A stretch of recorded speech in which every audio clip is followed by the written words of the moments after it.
ప్రభు ఇంకేమిటి? సైనికుల ముందు మీ బలహీనతల్ని ప్రదర్శించకండి, సైన్యం బలహీనపడుతుంది. అంతేనంటావా?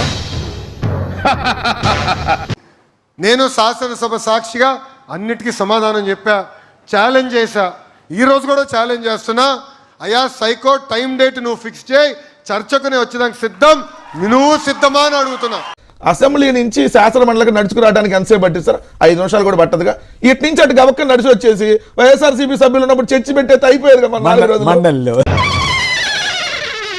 ఒకే తాడేపల్లి కొంపలో కూర్చుంటాం కాదు, బయటికి రా చర్చకి. ఒక మాట నేను క్లియర్, ఎందుకు సవాల్ ఎందుకు? శుభ్రంగా సిబిఐ ఎంక్వైరీ ఇస్తే సిబిఐ తెలిసిందిగా సవాల్ ఎందుకు? నువ్వు నీ కొడుకు ఇద్దరికి సవాల్ విసురుతాను. సిబిఐ ఎంక్వైరీకి మేము రెడీ, నువ్వు రెడీనా అని అడుగుతాను. ఇట్లా యుద్ధం ముంచుకొస్తే నేనేం చేయగలను? ఏం చెయ్యగలను? అరే ఏం తప్పు చేయలా?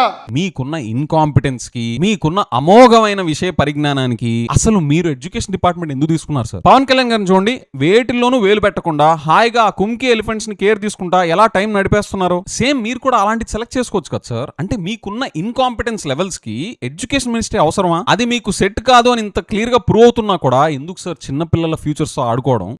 రారా మన తెపాలాలు మనం తోముకుందా.